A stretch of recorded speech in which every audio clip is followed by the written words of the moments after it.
OK, well, Mohamad Elmasry is here in the studio with us to talk about this in more detail. He is Professor of Media Studies at the Doha Institute for Graduate Studies. Mohamad, thanks for being here. So, as you heard there from Jawad Anani, it's not just the 3 million or so Palestinian Jordanians who are furious about what's happening next door. It's the entire Arab street, the entire society of Jordan.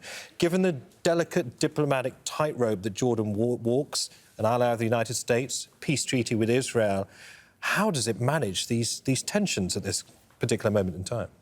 Well, it's going to be extremely difficult. Actually, a lot of Jordanians are not happy with the Jordanian government. A few months ago, the Jordanian government, the military, shot down Iranian missiles on Israel's behalf.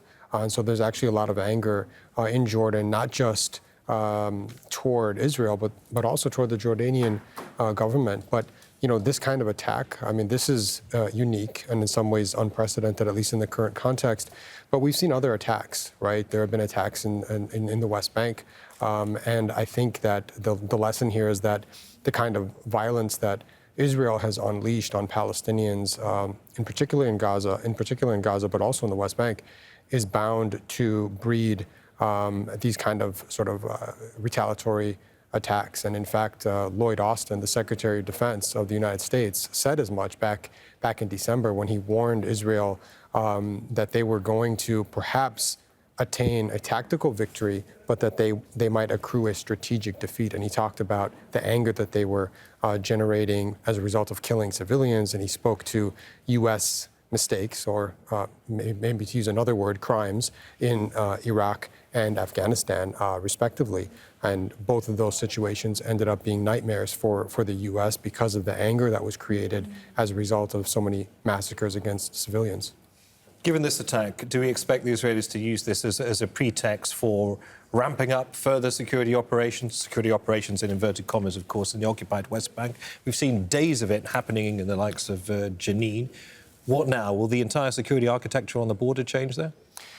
I think you're probably right. I think that things are going to be ratcheted up even further. I mean, in some ways, it's hard to imagine, you know, what else they could do. They basically destroyed significant parts of Jenin, and obviously Gaza has been almost completely gutted. The United Nations is saying that at least 80 years will be required to reconstruct Gaza.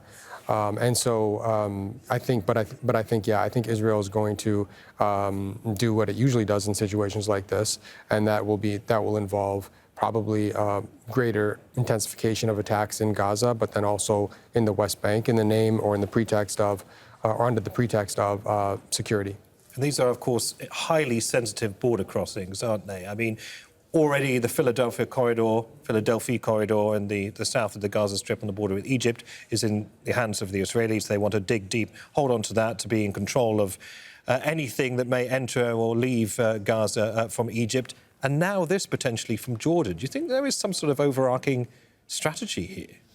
Well, Israel wants control. I mean, that's the overall sort of objective here. I mean, if you look at the ceasefire negotiations that have been ongoing now for months, many of the sticking points relate to Israeli control. They want control over this Netzarim corridor in the central part of the Gaza Strip, which they created to divide north from south. They have the buffer zone along the border with Israel, which takes up about 16% of Gaza. They obviously want the Philadelphia corridor, as you just spoke to, and then they have the control, obviously, over almost complete control in the West Bank as well. So this is to a significant extent about control, and I don't think we should forget the larger backdrop of the illegal occupation and Israel's desire to control all of the land under its greater Israel objectives. They want to control all of the land from the river to the sea and perhaps even beyond, and that involves ethnic cleansing of the Palestinians, and that's what they're working toward,